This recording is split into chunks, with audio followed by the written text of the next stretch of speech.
Sa ngalan ng Ama, at ng Anak, at ng Espiritu Santo. Amen. Sumayin niyo po ang Panginoon. At sumaiyo rin. Mga kapatid, aminin po natin ang ating mga kasalanan upang tayo maging marapat gumanap sa banal na pagdiriwang. Inaamin ko sa makapangyarihang Diyos at sa inyo mga kapatid, na lubha ako nagkasala sa isip, sa salita, sa gawa, at sa aking pagkukulang. Kaya isinasamo ko sa mahal na Birheng Maria, sa lahat ng mga anghel at mga banal, at sa inyo mga kapatid, na ako'y panalangin sa Panginoong ating Diyos. Kaawaan nawa tayo ng makapangyarihang Diyos, patawarin nawa tayo sa ating mga kasalanan, at patnubayan tayo sa buhay na walang hanggan. Amen. Panginoon, kaawaan mo kami. Panginoon, kaawaan mo kami.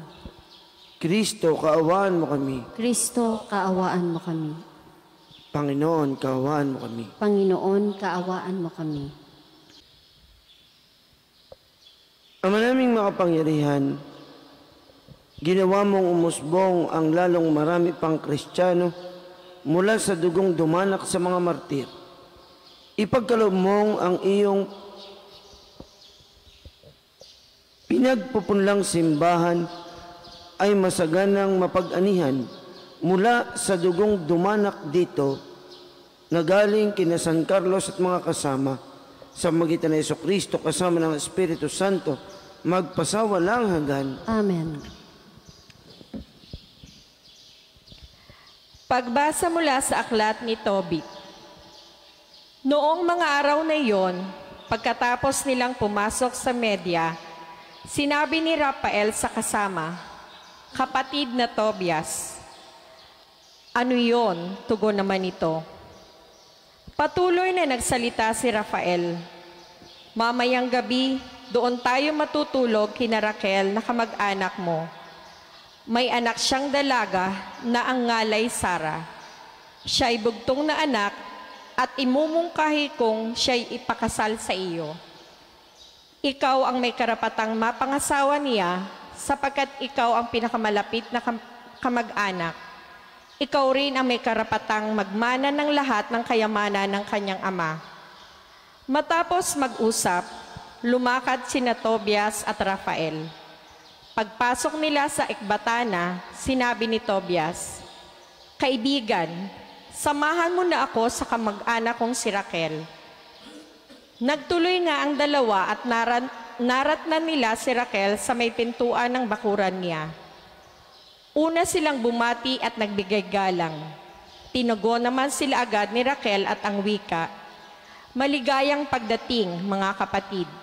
Tumuloy kayo." Dinala agad ni Raquel ang dalawa sa bahay.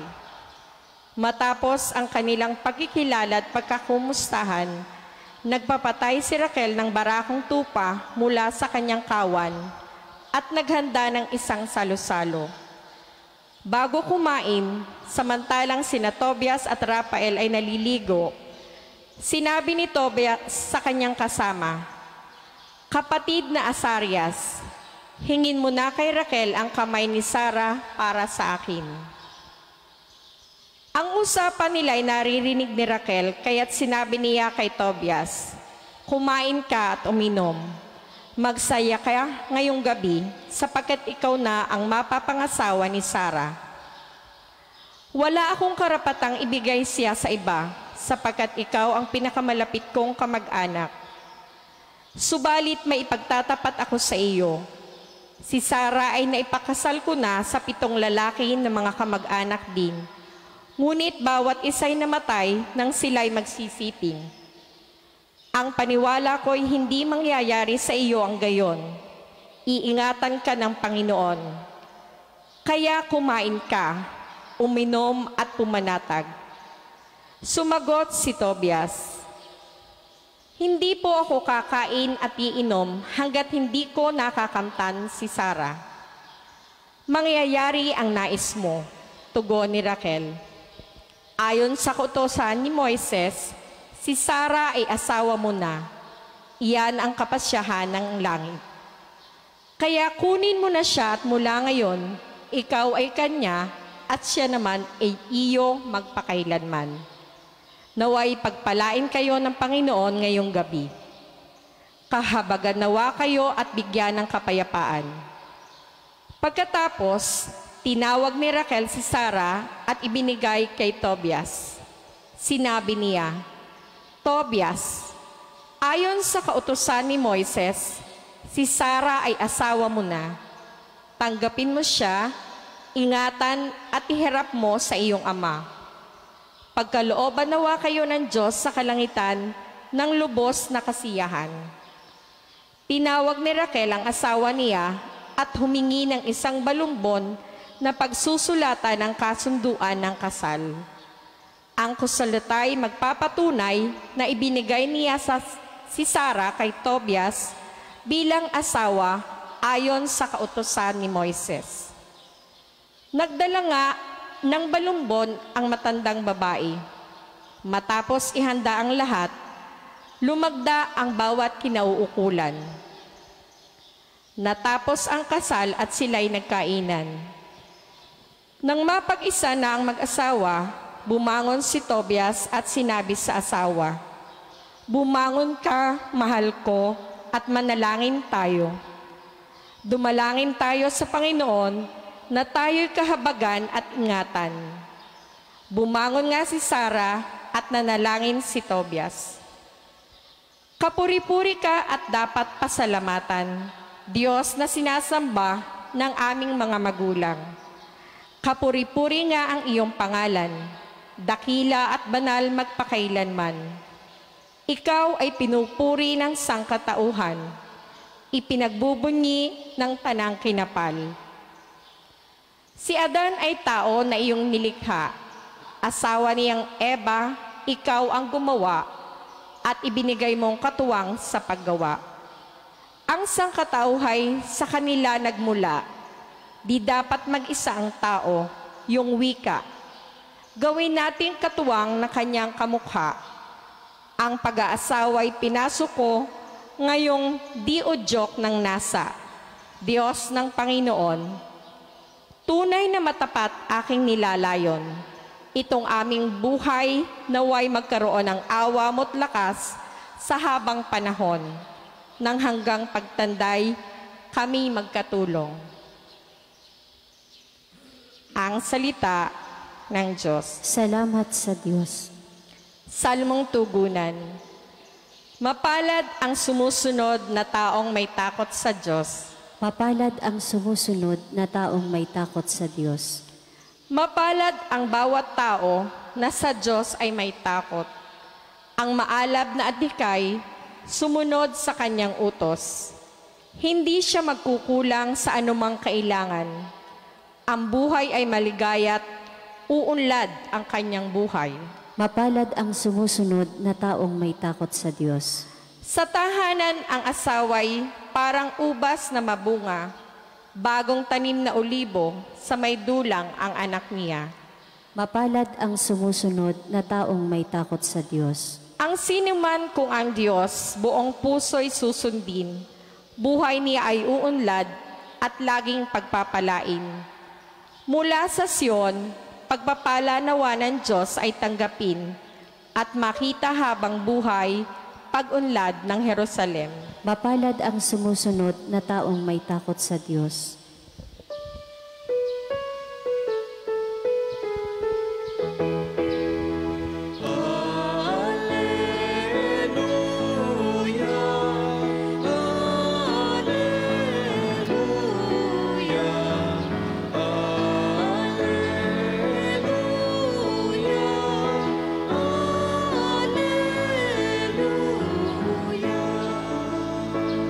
Si Kristo ay nagdag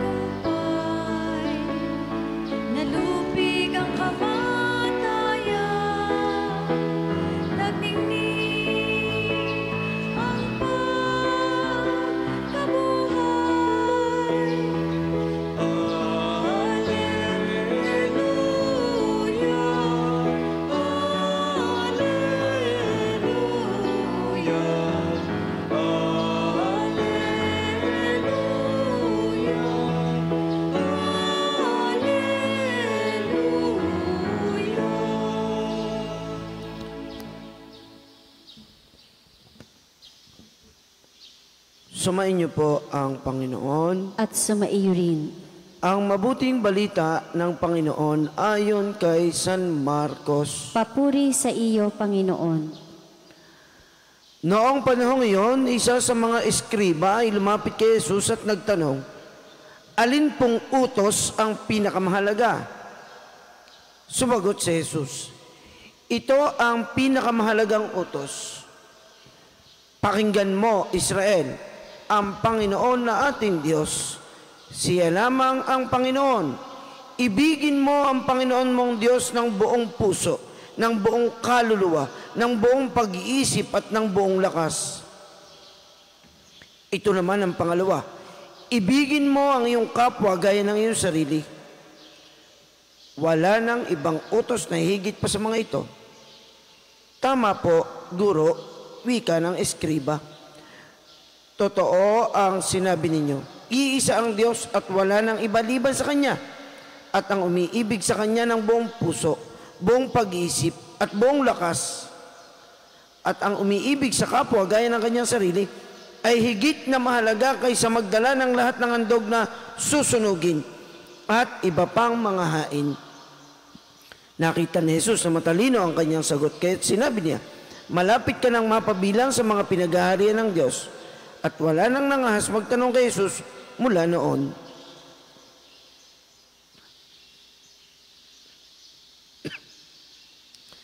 Ang mabuting balita ng Panginoon.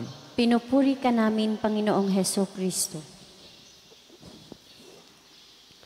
Ngayon pong araw na ito ay pinagdiriwang natin ang pagpaparangal at paggunita sa mga martir kay St. Charles Wanga at kanyang mga kasamahan na nag-alay ng buhay para kay Jesus, para sa Diyos.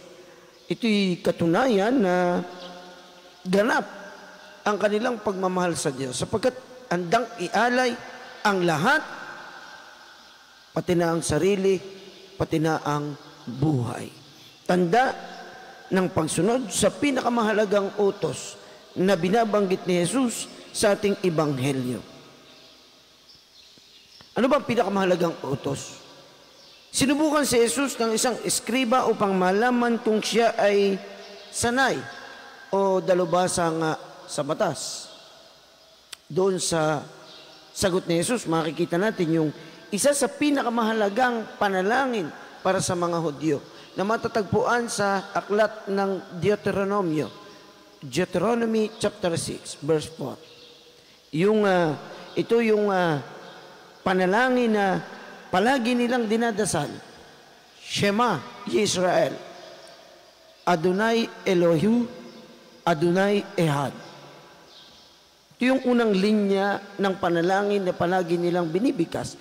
Ito'y bahagi ng buhay at pag-iral ng isang Israelita o ng isang Hudyo. At ito'y hindi lang nila kabisado, kundi ito'y nagmumula sa kaibuturan ng kanilang puso. Itong palagi nilang dinadasal, nagpapahayag na iisa ang Diyos. At yun ang unang binanggit ni Jesus.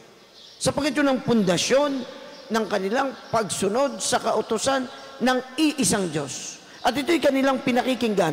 Ito'y kanilang isinasa puso. Kaya nga ang kautusan ay sinamari, no? Sinuman ni Jesus.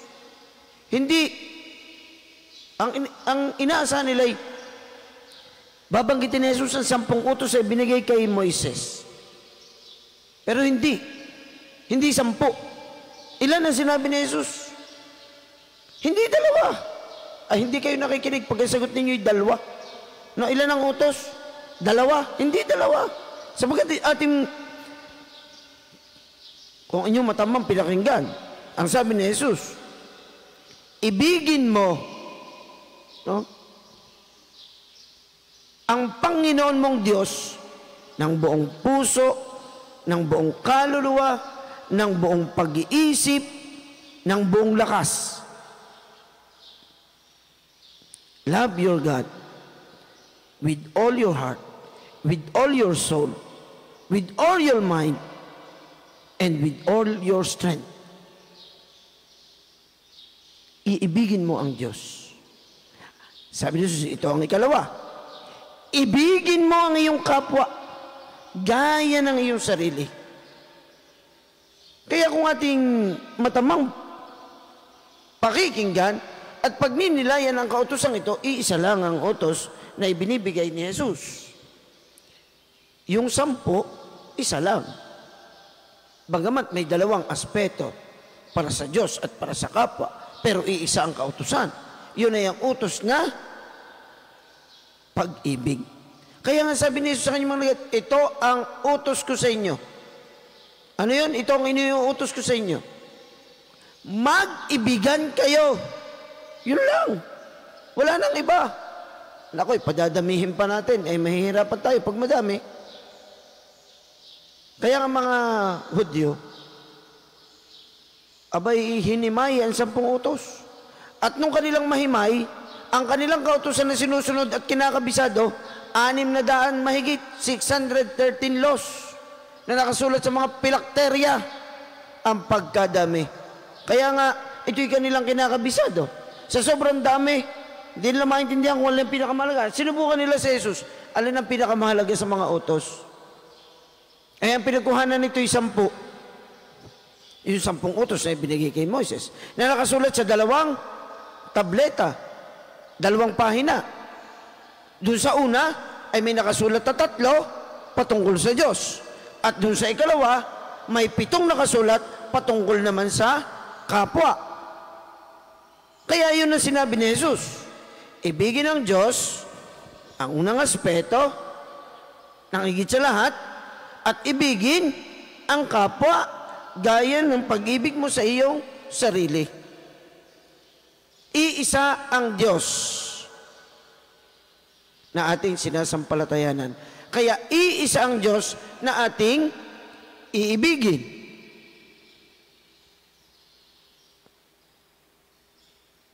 At ang ating kapwa ay iibigin natin gaya ng ating sarili. Kaya nga, yung aspeto ng pagmamahal sa Diyos, buong puso. Bakit buong puso? Sapagkat tayo ay kawangis ng Diyos. Binigyan tayo ng puso na katulad ng sa Kanya, na may kakayahang magmahal. Bakit buong kaluluwa? Sapagkat itong ating diwa, ang ating espiritu, ang ating kaluluwa, ay sa Diyos. Na pagkatapos ng ating buhay dito, ang kaluluwa natin ay inaasahang babalik sa Kanya. Maiiwan ang katawang lupa at ang ating kaluluwa ay sa Diyos. Kaya buong kaluluwa, ibabalik itong kaluluwang ito sa Diyos, na kung saan si Jesus ay minihandang silid para sa atin sa tahanan ng ating Ama. Babalik ang ating kaluluwa sa Diyos.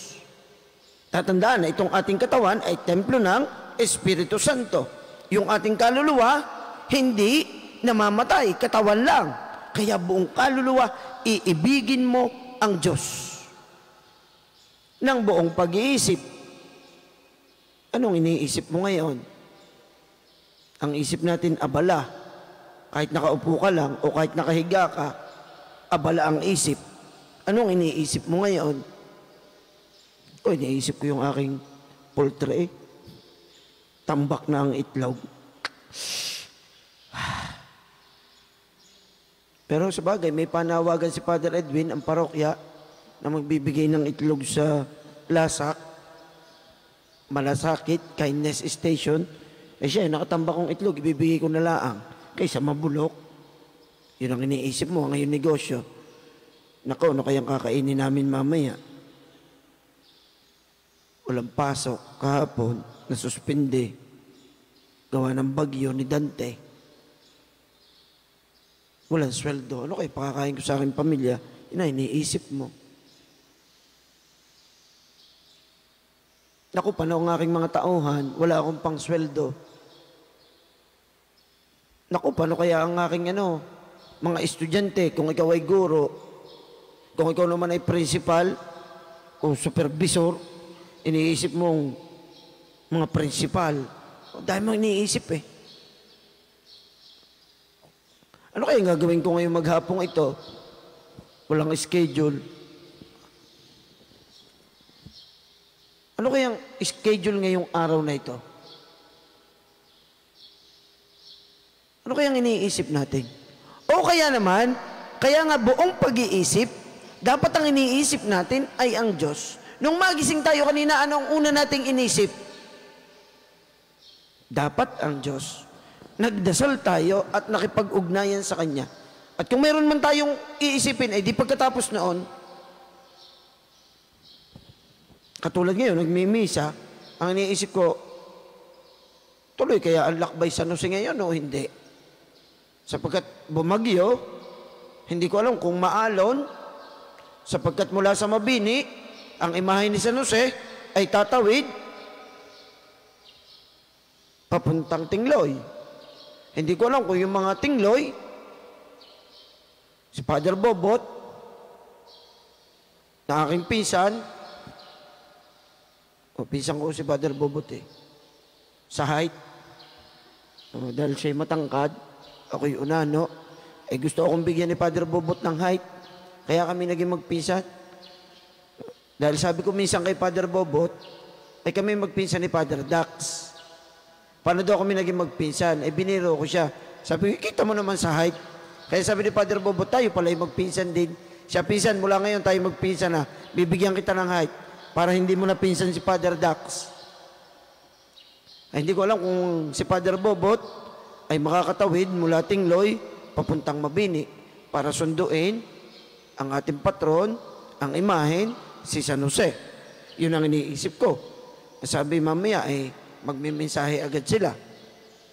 Abala yung ating isip Pero ang tanong, buong isip ba minamahal natin ang Diyos? Siya ba ang sentro ng ating pag-iisip? O kung may iniisip tayong iba, ito ba'y iniuugnay natin sa Diyos? At siya na ang bahala sa lahat. Buong lakas. Saan natin ginagamit ang ating lakas? Saan natin ginagamit ang ating talento na ibinigay sa atin ng Diyos? Pati na yung iyong kapangyarihan, saan mo ginagamit? Yung kaloob sa iyo ng Diyos, saan mo inilalaan?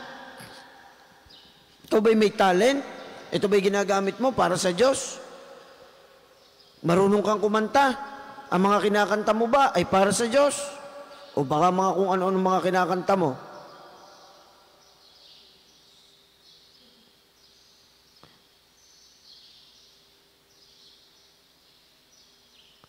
Ikaw ba'y marunong gumuhit? Yung pampaguhit mo, ginagamit mo ba para sa Diyos? Nilalaan mo ba para sa Kanya? Yung iyong mga kayang gawin, yan ba'y para sa Diyos? Kahit na yung iyong negosyo.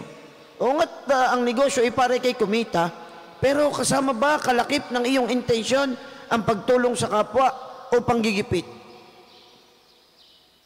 Baka alam mo na ang pandemya ngayon, lalo pang mahal ang iyong mga negosyo. Baka lalong mahal. Bagsak na nga ang presyo ng itlog, ayaw mo pang bawasan ng presyo, no? Nag-i-stick ka dun sa presyo mo. Abay,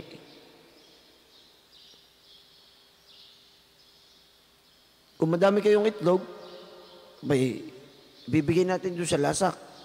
Makakatulong pa tayo kaysa mabulok. Ang ganda ng programa ng ating parokya. Sapagkat ito'y tanda na minamahal natin ang Diyos. Buong puso. Buong isip. Buong kaluluwa. Buong lakas. At ang kapwa, gaya ng sarili. Bakit gaya ng sarili? Ang iyong sarili, pababayaan mo. Yun ang tanong. Pababayaan mo ngayon sarili? Aba, hindi. Sapagkat may bilang tao, meron tayong tendency na unahin ang sarili, ingatan ang sarili, iligtas ang sarili. Ay, kailangan ibigin mo ang iyong kapwa gaya ng iyong sarili. Gusto mo ka magutom? Gusto mo nang nakalabang ang iyong sikmura? Ayaw mo. Abay, intindihin mo rin, kung ikay kakain, kumain na kaya itong mga ito? Ba, hindi baling mahuli akong kumain, basta sila ay nakakain na. Kaya minsan nakakainis yung ating mga tauhan dito eh. Paus ka na lang pagtawag, nakakain na. Ba't ito mga ito? Pag sa hirap tawagin, pagkakakain na. Ay sinabi ko ng oras ng pagkain, kayo pumunta na dito. Bakit? Sapagkat hindi kami makakain nang hindi kayo kasabay. Ganun lang iyon. Alam kami umuna, busog na kami, kayo gutom. Ay kayo ang nagtrabaho maghapon. No? Kayo nagwalis, kayo naglinis, kayo nagdilig, kayo nagkarpintero diyan. Ay di kayo kumain sa tamang oras. Hindi yung... Kaya ako minsan nanggigigil. Sabi nga, huwag ko kayang hayina ng mga yan na. Nang tingnan natin, kung pagpunta ng mga hindi walang makain. Abay, kapag sa hirap tawagin eh. Gusto mo ka magkasakit? Ayaw mo na ikaw ay may sakit. Kaya isipin mo, bay mag-ingat ka. Nang ikaw ay hindi magkasakit. Ako nga ayaw ko magkasakit. O di dapat hindi ka magkasakit. Gusto mong maginhawa ang iyong sarili, dapat maging maginhawa din ang iyong kapwa.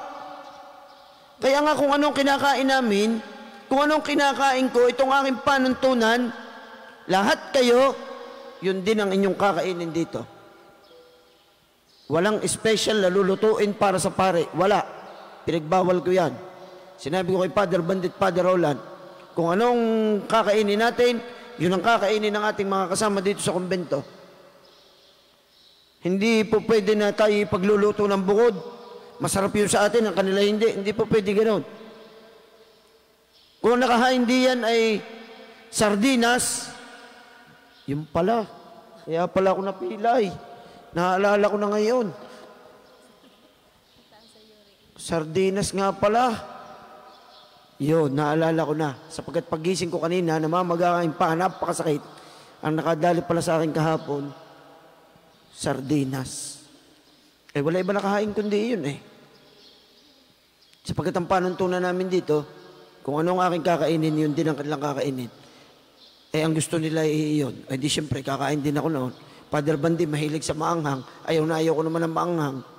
Lagi pa nilalagyan ng sili. O, minsan nilalagyan pa ng patibong, pati sausawan. Alam na ayaw ko ng maanghang, palihim na pipigaan ng sili. Gusto ko'y maginhawa ang ating mga tauhan. Kung maganda ang aking kwarto, gusto ko'y maayos at malinis din ang kanilang tutulugan. Kaya nga, ang plano ng ating parokya ay papagawa tayo ng 4 na kwarto para sa ating mga tauhan doon. Papaayos natin ang kanilang tulugan. Maayos naman ang kanilang tulugan ngayon. Kaya lang, lalo pa nating aayusin. Sapagkat yung aking kwarto, panay ang aking pagpapaganda eh. Alam nga naman, kwarto ko lang ang maganda. No, pinaayos ko ang bintana. Dahil ang bintana ay sira-sira na, pinaayos ko. Alam nga naman, paayos ko yung akin, ang kanila hindi. Sapagkat yan ang utos si Jesus. Ibigin ang kapwa gaya ng pag-ibig sa sarili. Kung iniingatan mo yung sarili, dapat may malasakit ka sa iyong kapwa. At yan ang utos ni Jesus. Mag-ibigan kayo. Ayan din ang ibinigay na pinakamahalagang utos sa ating lahat. At yan ang dinadasal ng mga Hudyo. Na atin bilang mga Katoliko ay inangkin. Naniniwala tayo sa iisang Diyos na may 3 persona at iniibig natin siya ng higit sa lahat, ang ating kapwa gaya ng ating sarili. At ang hamon sa atin, bilang pagtupad sa utos ni Jesus, abay araw-araw, yan ay kinakailangan nating isabuhay. Sa ating mga panalangin, may pakita nawa natin ang ating pag-ibig sa Diyos ng buong puso, kaluluwa, isip at lakas, at ang ating pag-ibig sa kapwa, tulad ng paggalang at pagpipitagan natin sa ating sarili. Panginoon, punuin mo kami ng iyong pag-ibig. Panginoon, punuin mo kami ng iyong pag-ibig.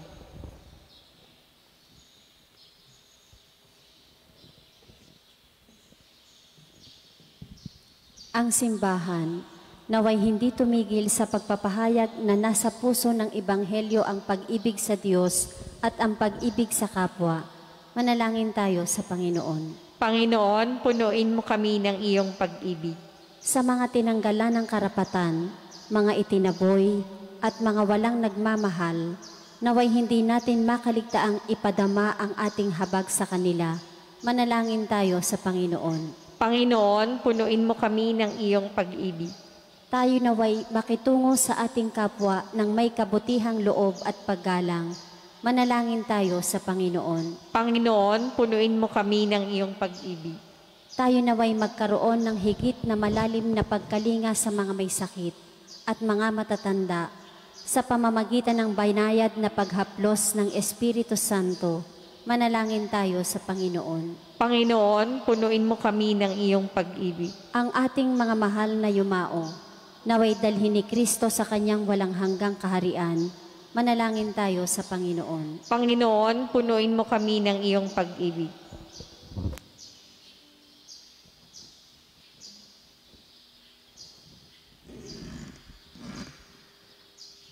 Makalangit na Ama, maging karapat-dapat nawa kami sa iyong pagtawag. Bigyan mo kami ng biyaya na maisabuhay ang iyong batas ng pag-ibig sa salita at gawa. Hinihiling namin ito sa magitan ni Jesucristo na aming Panginoon. Amen.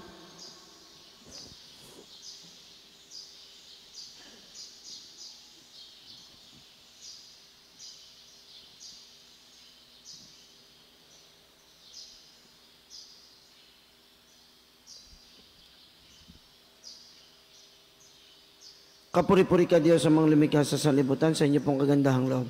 Narito ang aming maiaalay mula sa lupa at buong ng aming paggawa ang tinapay na ito para maging pagkaing nagbibigay buhay. Kapuri-puri ang poong may kapal, ngayon at kailanman.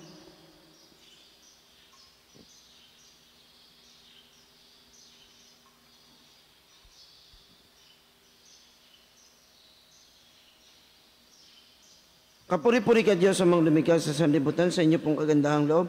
Narito ang aming mayalay mula sa katas ng ubas at bunga ng aming paggawa. Ang alak na ito para maging inuming nagbibigay ng iyong espiritu. Kapuri-puri ang poong may kapal, ngayon at kailanman.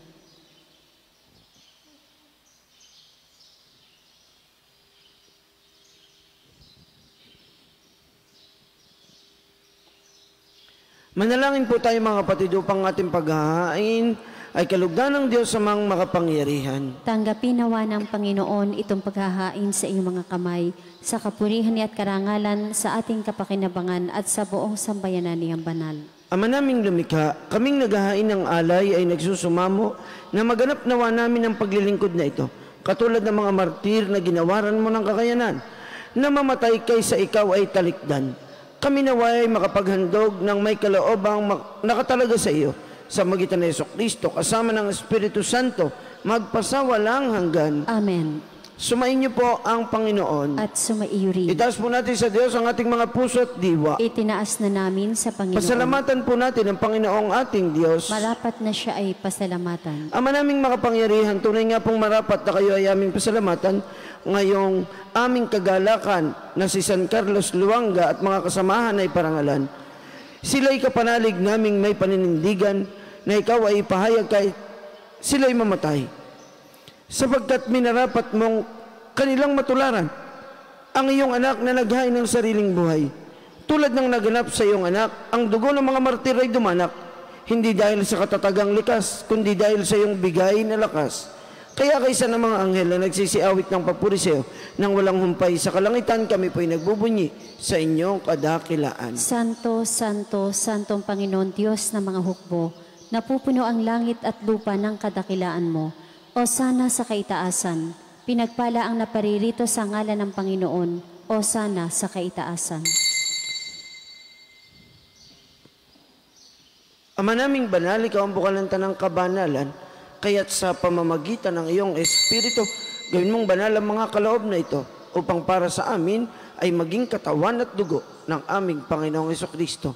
Bago niya pinagtiisang kusang loob na maging handog, hinawakan niya ang tinapay, pinasalamatan kaniya, pinagati-hati niya yun, iniabot sa kanyang mga alagad at sinabi, tanggapin ninyong lahat ito at kanin, ito ang aking katawan na ihandog para sa inyo.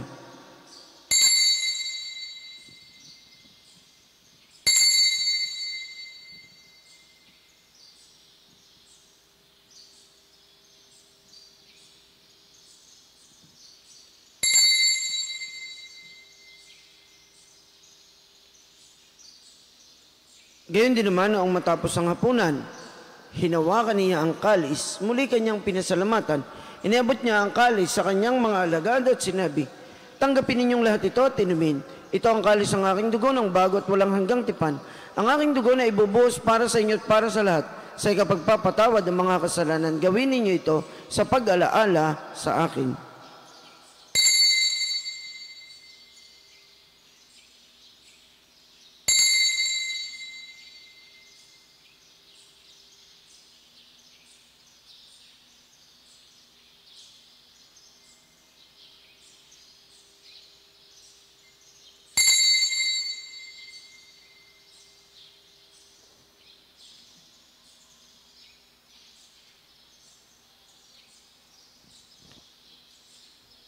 Ipagbunyi po natin ang misteryo ng ating pananampalataya. Si Kristo'y namatay, si Kristo'y nabuhay, si Kristo'y babalik sa wakas ng panahon. Ama, ginagawa po namin ngayon ang pag-alaala sa pagkamatay at muling pagkabuhay ng iyong anak, kaya tiniaalay po namin sa inyo ang tinapay na nagbibigay buhay at ang kalis na nagkakaloob ng kaligtasan. Kami po ay nagpapasalamat dahil kami yung minarapat na tumayo sa harap mo para maglingkod sa iyo. Isinasamo po namin kaming magsasalo-salo sa katawan at dugo ni Kristo ay mabuklod sa pagkakaisa sa pamamagitan ng Espiritu Santo. Ama, lingapin po ninyo ang inyong simbahan laganap sa buong daigdig. Puspusin po ninyo kami sa pag-ibig kaysa ni Francisco na aming Santo Papa, ni Gilbert na aming obispo, ng lahat naming mga obispo at ng tanang kaparian. Alahanin po ninyo ang mga kapatid naming nahimlay nang may pag-asang sila'y muling mabubuhay. Gayon din ang lahat ng mga pumanaw na. Kaawaan po ninyo sila at patuloyin sa inyong kaliwanagan. Kaawaan po ninyo at pagindapatin kaming lahat na makasalo sa inyong buhay na walang wakas, kaysa na mahal Bereng Maria na ina ng Diyos at ni San Jose na kanyang kalinis-linisang esposo, kaysa ng mga apostol at mga martir, kaysa ni na San Jose Marelo, San Lorenzo Ruiz, San Pedro Calungsod at ng lahat ng mga banal na namuhay dito sa daigdig ng kalugod-lugod sa inyo. May pagdiwang nawa namin ang pagpupuri sa ikararangal mo sa magitan ng iyong anak na aming Panginoong Jesucristo. Sa pamamagitan ni Kristo, kasama niya at sa Kanya, ang lahat ng parangal at papuri ay sa iyo, Diyos, sa mga pangyarihan, kasama ng Espiritu Santo, magpasawalang hanggan. Amen, amen, amen, amen.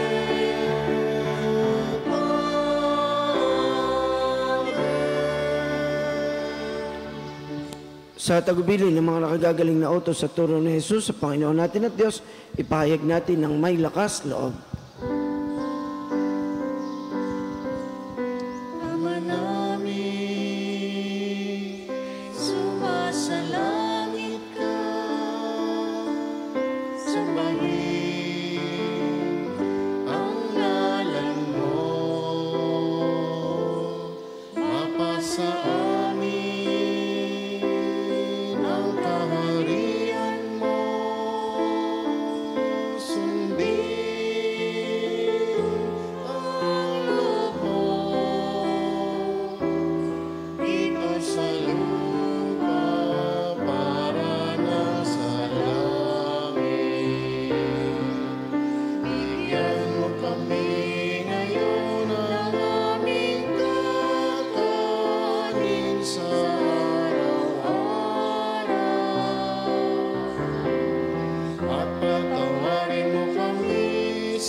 Hinihiling po namin kami iadya sa lahat ng masama. Pagkalooban ng kapayapaan araw-araw, iligtas sa kasalanan at ilayo sa lahat ng kapahamakan. Samantalang aming pinananabikan ang dakilang araw ng pagpapahayag ng tagapagligtas naming si Jesucristo. Sapagkat iyo ang kaharian, ang kapangyarihan at ang kapurihan magpakailanman. Amen. Panginoong Hesukristo, sinabi po ninyo sa inyong mga apostol, kapayapaan ang iniiwan ko sa inyo, ang aking kapayapaan ang ibinibigay ko sa inyo. Tungayan po ninyo ang aming pananampalataya at huwag ang aming mga pagkakasala. Pagkalooban po ninyo kami ng kapayapaan at pagkakaisa ayon sa inyong kalooban, kasama ng Espiritu Santo, magpasawalang hanggan. Amen. Ang kapayapaan ng Panginoon nawa ay lagi pong sumainyo. At sumaiyo rin. Maghangad at magbigayin tayo ng kapayapaan ni Kristo sa bawat isa. Kordero ng Diyos na nag-aalis ng mga kasalanan ng sanlibutan, maawa ka sa amin. Kordero ng Diyos na nag-aalis ng mga kasalanan ng sanlibutan, maawa ka sa amin. Kordero ng Diyos na nag-aalis ng mga kasalanan ng sanlibutan, ipagkaloob mo sa amin ang kapayapaan.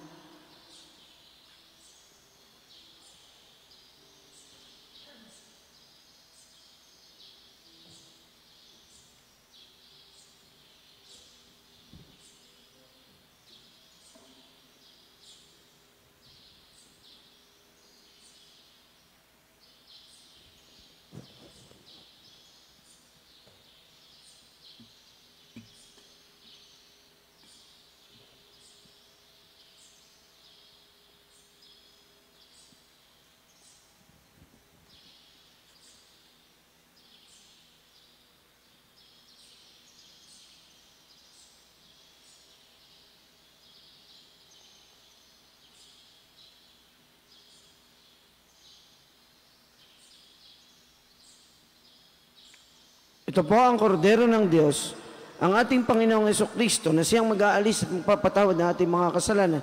Mapapalad po tayong lahat na inaanyayang siya ating tanggapin dito sa hapag ng kanyang pag-ibig. Panginoon, hindi ako karapat-dapat na magpatuloy sa iyo, ngunit sa isang salita mo lamang ay gagaling na ako. Ang katawan ni Kristo. Amen.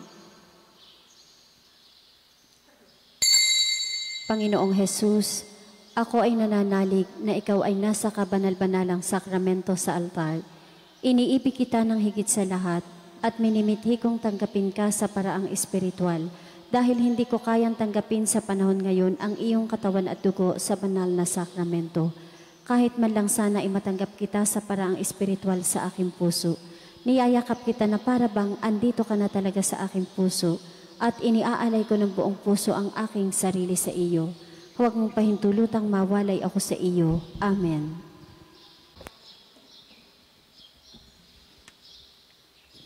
Manalangin tayo.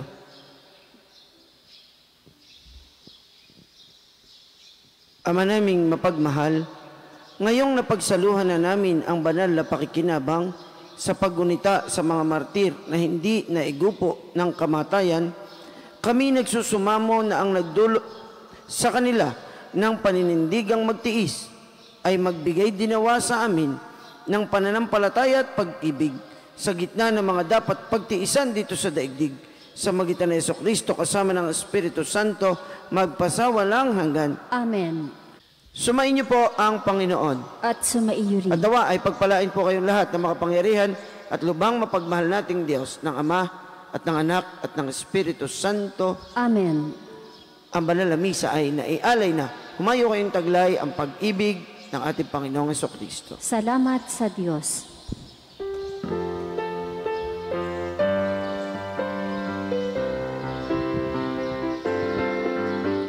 Mabuhay sa araw-araw na inaasam at tinutupad ang kalooban ng Ama. Magsikap maging